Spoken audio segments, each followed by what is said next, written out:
حیض اور نفاس والی عورت کو مذکورہ حالت میں روزہ نہیں رکھنا چاہیے. حیض یا نفاس ختم ہونے کے بعد روزے کی قضا ادا کرنی ہوگی.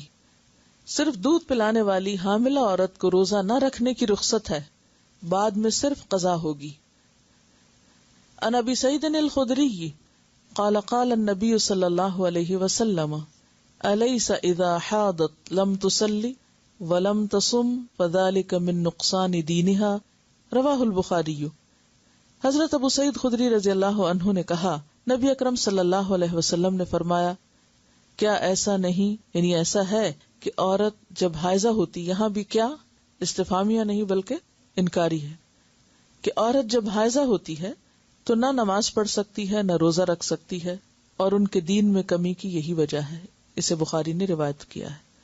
یعنی بہرحال انسان جب ایک عبادت نہیں کر رہا ہوتا تو اس کی کمی تو واقع ہو رہی ہوتی. ہاں، یہ کمی پوری کہاں سے ہوتی؟ دوسری طرف جس سبب سے وہ روزہ نہیں رکھ رہی، مثلا دودھ پلانے کی وجہ سے، تو وہاں دودھ پلانے کا جو اجر ہے وہ اس کو الگ طور پر مل رہا ہے.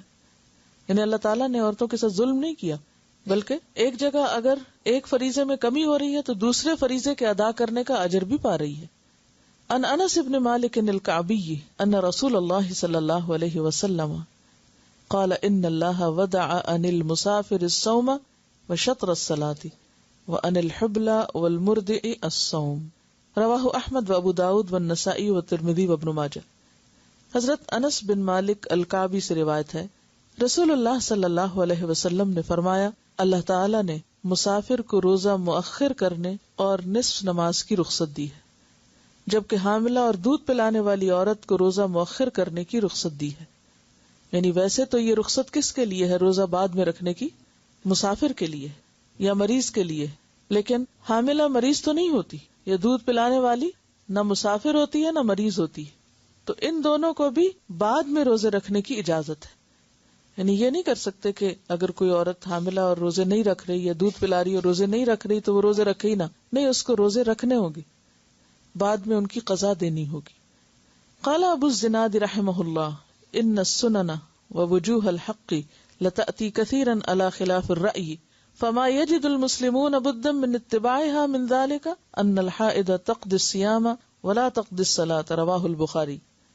حضرت ابو الزناد رحمہ اللہ کہتے ہیں، مسنون اور شرعی احکام بسا اوقات رائے کے برعکس ہوتے ہیں. رائے کے برعکس ہونے کا مطلب کیا؟ یعنی انسان کی عقل یا اس کی خیال کے یا خواہش کے خلاف ہوتے ہیں. لیکن مسلمان پر ان احکام کی پیروی کرنا لازم ہے. انہی احکام میں سے ایک یہ بھی ہے کہ حائضہ روزوں کی قضا تو دے، یعنی حائضہ عورت روزوں کی قضا تو دے لیکن نماز کی قضا نہ دے. اسے بخاری نے روایت کیا ہے. وجہ کیا ہے؟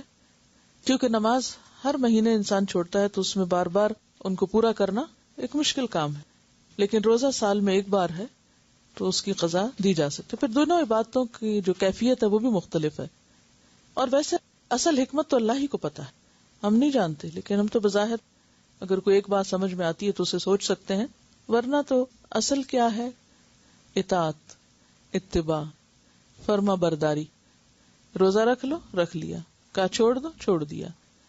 نماز پڑھو، پڑھ لی، چھوڑ دو، چھوڑ دی. قضا کرو، کر لی، نہیں کرو، نہیں کی. تو اصل حکم کیا ہے؟ فرما برداری، بات ماننا. کیونکہ کسی کام کے کرنے یا نہ کرنے کی اپنی جگہ ایک اہمیت ہے، لیکن زیادہ اہمیت کس بات کی ہے کہ ہمارا رجحان کس طرف ہے، اللہ کی بات ماننے کی طرف یا نہ ماننے کی طرف. ان کا سوال یہ ہے کہ دودھ پلانے کا سلسلہ تو 2 سال تک چلتا رہتا ہے، تو ایسے میں کیا پھر عورت 2 سال روزے چھوڑے؟ نہیں، 2 سال کی ضرورت نہیں ہے چھوڑنے کی. ایک وقت ایسا ہوتا ہے کہ جب بچہ بہت چھوٹا ہوتا ہے اور اس کی ساری غذا صرف ماں کا دودھ ہوتی، وہ ابھی کچھ کھا نہیں سکتا.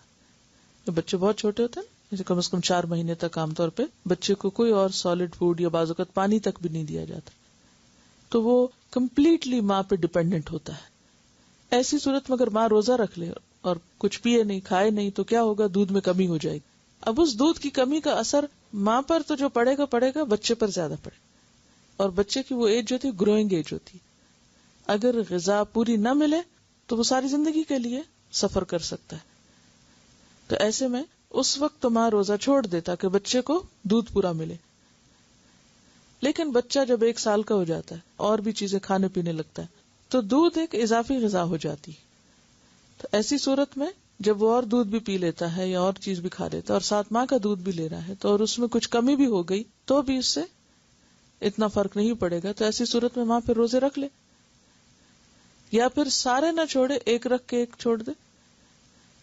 تو یہ انڈیویجولس پہ ڈیپینڈ کرتا ہے. اور بعض اوقات بعض مائیں چھوٹے بچوں کے ساتھ بھی روزے رکھتی ہیں اور روزے کے ساتھ بھی ان کے دودھ میں کمی نہیں آتی، ان کی ہمت زیادہ ہوتی، تو اس میں بھی یہ صرف رخصت ہے، حکم نہیں ہے کہ بالکل روزہ نہ رکھے.